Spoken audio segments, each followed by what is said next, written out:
Jadi saya pikir juga sesama Getkin ya. Jadi saya bilang, tapi ya sekali-sekali boleh berkunjung di gereja kita di Getkin Pasar Rebo ya, kita tetap welcome atas kehadiran nanti keluarga, bahkan dimanapun mereka berada dalam pekerjaan, bahkan juga dalam penggembalaan nantinya yang digembalakan oleh Pak Sandi. Kira Tuhan juga boleh menolong seluruh kehidupan mereka. Bapak Ibu Saudaraku yang terkasih di dalam nama Tuhan Yesus Kristus, hari ini kita akan belajar kebenaran firman Tuhan yang terambil dari 1 Yohanes pasal yang 4 ayat yang ke-13 sampai dengan ayat yang ke-21. Sekali lagi, 1 Yohanes pasal yang ke-4 ayat yang ke-13 sampai dengan ayat yang ke-21. Hai umatnya, dengarlah sabda bunyi kebenaran firman Tuhan. Demikianlah kita ketahui bahwa kita tetap berada di dalam Allah dan Dia di dalam kita. Ia telah mengaruniakan kita mendapat bagian dalam rohnya, dan kami telah melihat dan bersaksi bahwa Bapa telah mengutus anaknya yang menjadi juru selamat dunia. Barang siapa mengaku bahwa Yesus adalah anak Allah, Allah tetap berada di dalam Dia dan Dia di dalam Allah. Kita telah mengenal dan telah percaya akan kasih Allah kepada kita. Allah adalah kasih, dan barang siapa tetap berada di dalam kasih, ia tetap berada di dalam Allah dan Allah di dalam Dia. Dalam hal inilah kasih Allah sempurna di dalam kita, yaitu kalau kita mempunyai keberanian, kepercayaan pada hari penghakiman, karena sama seperti Dia, kita juga ada di dalam dunia ini. Dalam kasih tidak ada ketakutan. Kasih yang sempurna melenyapkan ketakutan, sebab ketakutan mengandung hukuman, dan barang siapa takut, ia tidak sempurna di dalam kasih. Kita mengasihi karena Allah lebih dahulu mengasihi kita. Jikalau seorang berkata, aku mengasihi Allah, dan ia membenci saudaranya, maka ia adalah pendusta. Karena barang siapa tidak mengasihi saudaranya yang dilihatnya, tidak mungkin mengasihi Allah yang tidak dilihatnya. Dan perintah ini kita terima dari Dia, barang siapa mengasihi Allah, ia harus juga mengasihi saudaranya sendiri. Dan tema yang akan kita coba bahas, dan kita akan merenungkan dengan sebuah tema, yaitu keyakinan iman orang percaya di dalam Kristus Yesus. Keyakinan iman orang percaya di dalam Yesus Kristus. Firman Tuhan yang mengatakan bahwa kita tetap berada di dalam Allah dan Dia tetap berada di dalam kita, itu terus berulang kali digaungkan di ayat yang ke-13, 15 dan 16. Kalimat ini diulang 3 kali untuk menekankan mengenai relasi umat Allah dengan Allah, di mana relasi itu begitu sangat dekat. Relasi itu tidak terpisahkan, karena relasi itu didirikan di dalam Yesus Kristus yang kemudian dikerjakan oleh Roh Allah di dalam kehidupan umat pilihannya. Pertanyaannya adalah, bagaimana kita tahu, kita yakin bahwa kita tetap berada di dalam Allah dan di dalam Dia? Dan apa yang menjadi dasar jaminan bahwa kita tetap berada di dalam Allah dan di dalam kita? Mungkin pada hari ini masih banyak orang yang percaya dan bertanya. Masih ada juga orang yang percaya dan masih ragu akan pertanyaan, dari mana saya tahu bahwa saya ada di dalam Tuhan dan Tuhan ada di dalam saya? Dan bagaimana mungkin juga saya bisa mengetahui dan saya juga bisa mengenal bahwa Tuhan itu ada di dalam saya dan saya ada di dalam Tuhan? Mungkin ini menjadi sebuah pertanyaan yang masih relevan untuk kita pertanyakan hari ini. Sehingga keyakinan iman bagi orang percaya, apa yang menjadi mendasari bagi setiap kita, untuk kita boleh mengetahui saya ada di dalam Tuhan dan Tuhan ada di dalam saya. Nah, oleh sebab itu Alkitab memberikan penjelasan bagi setiap kita bagaimana keyakinan iman kita untuk mengetahui sebagai orang yang percaya, untuk kita tetap boleh berada di dalam Allah dan Allah tetap berada di dalam kita. Maka poin yang pertama yang ingin mau saya sampaikan, untuk kita bagaimana mengetahui Allah di dalam kita dan kita di dalam Allah. Yang pertama adalah kita telah menerima Roh Kudus daripada Allah. Itu terambil dari ayat yang ke-13. Di sini dikatakan, demikian kita ketahui bahwa kita tetap berada di dalam kasih Allah dan Dia ada di dalam kita, kita telah mengaruniakan, kita telah mendapat bagian dalam Roh Allah itu sendiri. Saudara yang terkasih di dalam nama Tuhan Yesus Kristus, memang kalau di dalam momen di bulan 4 ini, maka ini dikatakan dengan momen-momen Prapaskah, mau masuk kita ke dalam Paskah ataupun di dalam kesengsaraan Tuhan Yesus Kristus.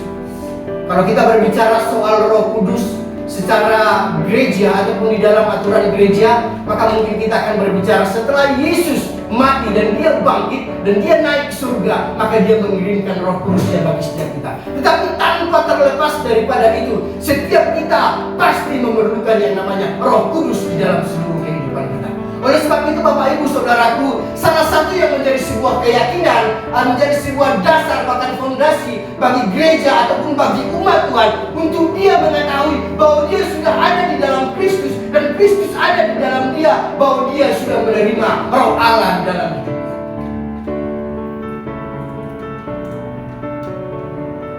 Sehingga pekerjaan daripada Allah itu sendiri terus boleh dinyatakan di dalam Allah, yaitu di dalam Roh Kudus yang bekerja di dalam kehidupan setiap kita.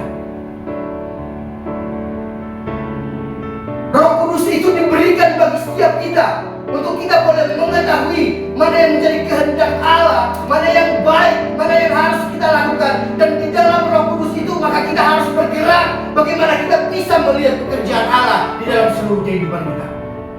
Sehingga mungkin perkataan ini tidak terlalu sombong untuk saya sampaikan dari mimbar ini. Siapa kita di antara kita yang mungkin berani berkata, jikalau bukan Roh Kudus yang ada di dalam hidup saya, maka saya dapat melakukan pekerjaan semuanya ini. Saya pikir sangat mustahil hal itu bisa kita lakukan. Bahkan orang ateis, orang yang tidak percaya sekalipun, orang yang tidak mengenal Tuhan pun, bahkan orang yang sangat benci kepada kekristenan sekalipun, maka secara umum Allah memberikan rohnya bagi setiap orang untuk mereka bergerak, berjalan di dalam kehendak. Tetapi yang menjadi sebuah pertanyaan, mereka tetap mengeraskan hati dan kerinduan mereka. Bapak Ibu Saudaraku yang terkasih di dalam nama Tuhan Yesus Kristus, ada satu kesaksian yang orang menceritakan ini kepada saya pribadi. Orang ini masih di dalam agamanya, kepercayaannya, yang tidak seiman dengan kita. Tetapi dia menceritakan pengalaman dia. Dia menceritakan hal yang dia rasakan, bahwa sudah sampai 3 kali di dalam penglihatan, di dalam pandangan dia, Yesus menampakkan diri dalam. Sudah sampai 3 kali, bahkan di dalam kesaksiannya, bahkan di dalam ceritanya, banyak orang yang ada bersama dia. Tetapi mengapa hanya saya yang dibaptis di dalam sumber air? Saya sampaikan kepada yang bercerita ini juga kepada saya bilang, gak usah memaksakan dia untuk masuk Kristen. Mau sehebat apapun kita memaksakan orang untuk masuk Kristen, tidak bisa, kecuali Roh Kudus yang bekerja atas hidup. Jadi Bapak Ibu Saudaraku yang terkasih di dalam nama Tuhan Yesus Kristus, kesaksian sehebat apa yang mau kita sampaikan? Perbuatan sehebat apa yang mau kita ingin sampaikan, beritakan kepada orang lain? Tetapi jikalau bukan Roh Allah yang menarik dia untuk datang kepada Kristus, itu sangat mustahil. Nah, oleh sebab itu Bapak Ibu Saudaraku, itulah pekerjaan daripada Roh Allah. Allah yang menarik, bukan kamu yang memilih aku, tetapi akulah yang memilih engkau, kata Yesus Kristus ke setiap umat pilihan. Berusaha kita sekuat tenaga, berusaha kita sekuat semampu kita, tenaga kita dan lain sebagainya. Tetapi jikalau bukan Roh Allah yang bekerja di dalam hidupnya, maka saya bilang kepada teman saya ini, gak usah paksakan dia, gak usah paksakan dia untuk masuk ke sana. Biarkan tetap, kalau dia mengeraskan hatinya, yang jelasnya Tuhan sudah memberikan sebuah gambaran bagi dia bagaimana Allah ini menarik dia untuk masuk di dalam kebenaran. Tapi Pak Pendeta, sepertinya dia tetap mengeraskan hati. Mungkin Tuhan berbicara lewat dirinya bukan cukup 3 kali, mungkin masih banyak waktu yang Tuhan ingin sampaikan kepada dia. sampai suatu saat dia sendiri mengaku dengan lidahnya bahwa Yesus Kristus adalah Tuhan dan Juru Selamat dalam hidup.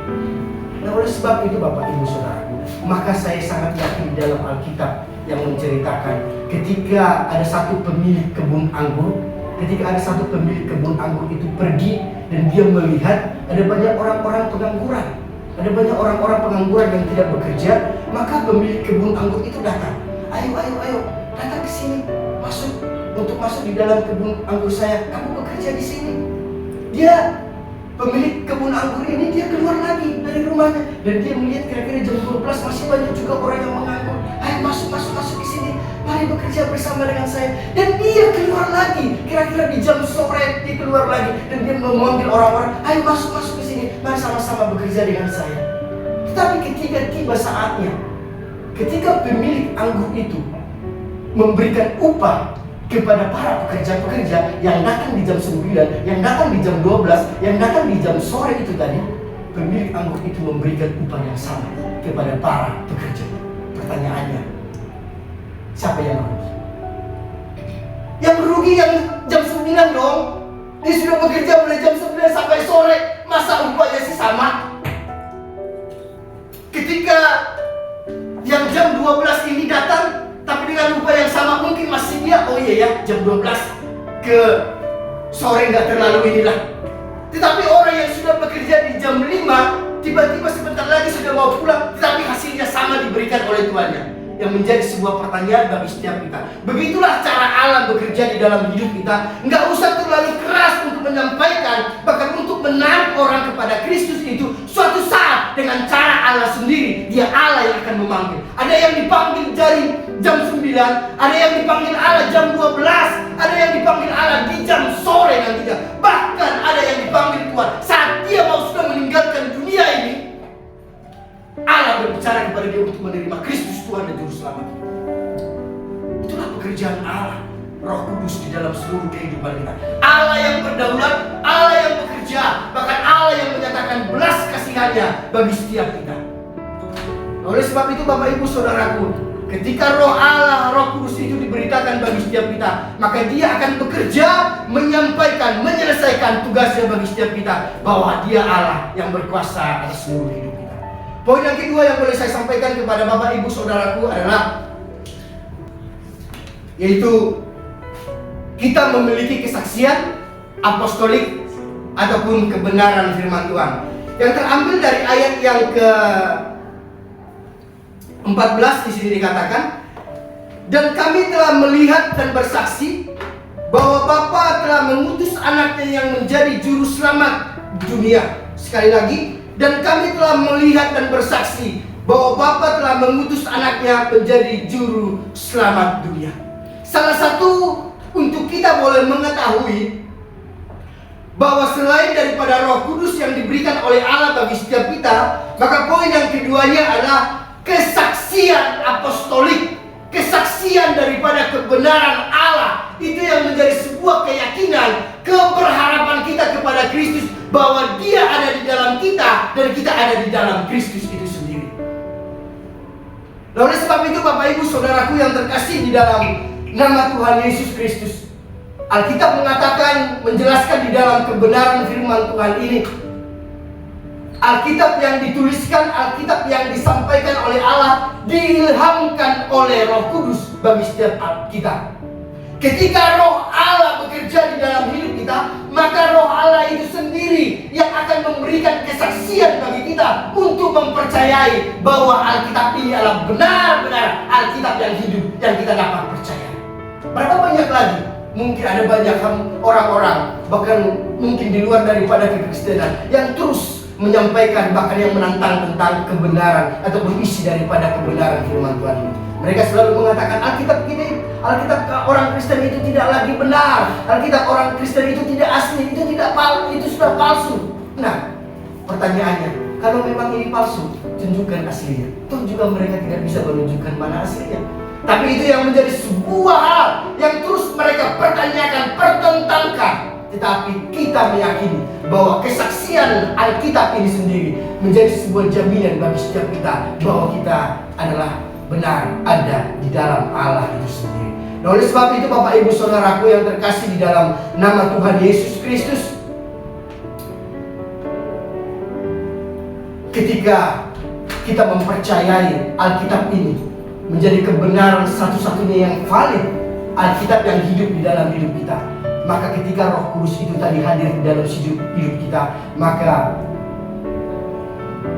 Roh Kudus itu akan memberikan, Roh Kudus itu akan memateraikan kebenaran firman Tuhan ini bagi seluruh kehidupan kita.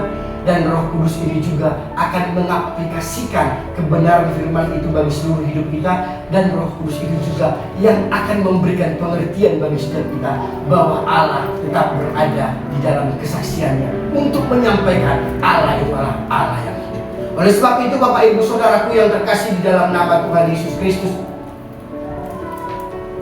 kesaksian Yohanes bersaksi, kami telah melihat dan kami telah menyaksikan Yesus Kristus yang adalah Allah. Dia turun ke dalam dunia ini untuk menjadi juru selamat bagi manusia yang berdosa. Selain daripada Roh Kudus, kita mengetahui bahwa Dia ada di dalam kita dan Dia juga bersama dengan kita. Dan Allah menyatakan kesaksiannya dalam hidup kita melalui kesaksian Alkitab ini sendiri. Dan yang ketiga yang boleh saya bagikan kepada Bapak Ibu Saudaraku adalah yaitu pengakuan iman secara pribadi. Ya, di ayat yang ke-15, barang siapa mengaku bahwa Yesus adalah anak Allah, tetap berada di dalam Dia dan Dia di dalam kita itu sendiri. Untuk kita boleh mengetahui bahwa Allah ada di dalam kita dan Dia ada di dalam kita, salah satunya dari beberapa poin yang coba saya ingin sampaikan dari mimbar ini adalah bahwa ada kesaksian secara pribadi dalam hidup seseorang. Maka gereja kita sudah menyampaikan ini. Gereja ini, Gapkin Pasar Rebo, kita coba sudah desain sebaik mungkin. Di awal kita sudah buat pengakuan iman rasuli. Itu hal yang penting. Kita buat pengakuan imam rasuli. Tetapi pengakuan imam rasuli tidak hanya berhenti sampai di situ. Itu secara publik, itu secara umum. Tetapi ada hal yang secara khusus, yaitu secara pribadi untuk mengakui bahwa Yesus Kristus adalah Tuhan dan Juru Selamat dalam hidup kita. Maka di sini dikatakan di ayat yang ke-15 ini, barang siapa mengakui bahwa Yesus adalah anak Allah, Allah tetap berada di dalam Dia dan Dia di dalam kita itu sendiri. Berarti bukan hanya pengakuan secara publik yang boleh kita katakan, aku percaya kepada Allah. Tidak. Tapi dalam pribadi kita, personal kita, kita juga perlu mengakui bahwa Yesus Kristus adalah Tuhan dan Juru Selamat di dalam kehidupan kita. Oleh sebab itu Bapak Ibu Saudaraku yang terkasih di dalam nama Tuhan Yesus Kristus, bahwa seluruh kehidupan kita dalam sebuah pengakuan kepada Yesus Kristus. Ketika Yesus berkata kepada Simon Petrus di dalam khalayak ramai, Yesus berkata, Simon Petrus, menurut kamu siapakah aku ini? Maka Simon Petrus menjawab, engkau adalah Mesias. Ketika Simon Petrus menjawab, menurut orang lain, menurut ini, tidak. Tetapi Simon Petrus menjawab dengan pribadinya, dari hatinya yang terdalam dia mengatakan, engkau adalah Mesias yang dijanjikan oleh Allah. Pengakuan secara personal menjadi bagian untuk kita boleh mengetahui Yesus Kristus ada di dalam kita dan kita ada di dalam Dia. Nah, oleh sebab itu Bapak Ibu Saudaraku, kenapa saya sampaikan demikian? Perlu pengakuan ini secara pribadi dan perlu secara pengakuan publik di dalam kehidupan kita. Mungkin kalau secara publik atau secara pribadi, mungkin kita di kamar dan lain sebagainya. Tetapi mungkin lihat hari-hari ini di publik ataupun di umum, jarang orang yang berani menyatakan imannya kepada Kristus. Salah satu contoh kecil tanpa terkecuali atau mungkin yang kita lihat atau mungkin tanpa sadar kita juga melakukannya. Saat mungkin di tempat-tempat makan, di restoran-restoran, pas kita berdua masing-masing aja ya. Kenapa enggak dua korporat dulu sama-sama dalam nama Yesus? Bila penting dua kan restoran ini berhati. Tapi sepertinya kita merasa kita mau ingin menyembunyikan identitas kita. Saya pikir perlu kita melihat, jikalau kita menjadi orang-orang yang sudah ditebus oleh Allah, maka kita dengan berani meyakinkan iman kita secara publik di depan banyak orang. Kenapa bukan hanya sekedar berdoa untuk makanan dulu? Doakan para pelayan di sana. Doakan para pemilik restoran di sana. Tapi seringkali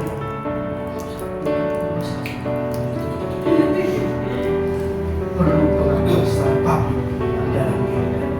Oleh sebab itu Bapak Ibu Saudaraku yang terkasih dalam nama Tuhan Yesus, mari, jika identitas kita sudah dibenarkan oleh Kristus, maka dengan berani kita juga mengakui Yesus Kristus bukan hanya secara pribadi, tapi di depan publik juga kita berani mengakui Kristus Tuhan adalah Juru Selamat bagi kita. Ada satu cerita guyon begitulah ya, untuk mengakui imannya di depan publik. Jadi seorang hamba Tuhan, seorang pendeta duduk bersama dengan seorang ustaz ataupun yang beragama sebelah. Mereka duduk di dalam satu pesawat. Yang dengan pendeta, mereka berbincang-bincang bersama, berbincang-bincang. Tiba-tiba pas mereka sampai berbincang-bincang itu, ada bunyi hujan deras datang. Wah! Ayo pendeta ini dengan mereka dia namanya pendeta. Haleluya! Kata pendeta. Terus tiba-tiba Pak Ustaz itu bilang, pendeta, itu halilintar. Itu kecil. Terus saya mau katakan dengan saya. Dia bilang halilintar. Dia gitu. Ayo sih turun gitu kan. Lalu setelah mereka turun dari pesawat, mereka berbilang, Pak Ustaz mau kemana? Oh, saya mau ke sana. Pak Pendeta mau kemana? Saya mau ke sana. Berarti kita satu bis dong. Kita satu arah. Berarti kita bisa naik satu bis ya. Oke, boleh. Kata Pak Ustaz dan Pak Pendeta. Tiba-tiba baru mereka sudah dekat bis. Ya. Pak Ustaz mau naik. Dia bisa kan sudah naik. Dia mengatakan Bismillah. Terus dipotong tangannya. Pak Ustaz bilang, Pak Ustaz, bukan Bismillah, ini bis kota.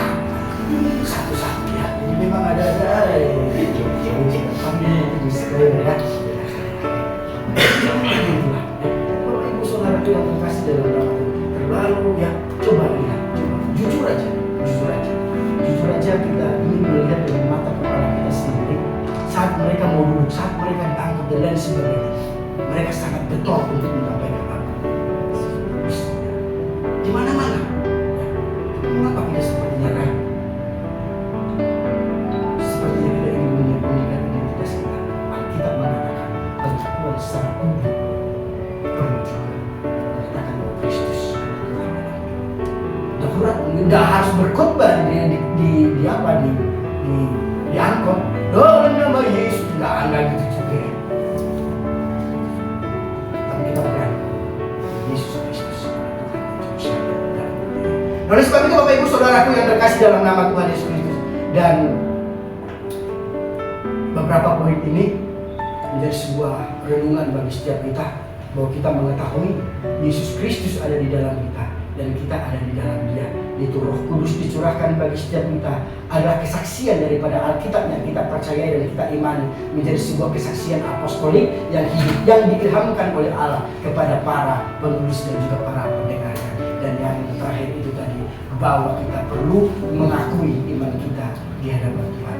Kiranya Tuhan boleh menolong kita, Tuhan terus boleh menyatakan belas kasihannya bagi seluruh kehidupan kita, sehingga kita terus boleh menyatakan, menggalakkan keyakinan kita, kepercayaan kita dengan pekerjaan daripada Roh Kudus, dengan kesaksian kita sendiri, dan juga dengan pengakuan kita kepada Allah bahwa Kristus adalah Tuhan dan Juru Selamat di dalam seluruh kehidupan kita. Amin.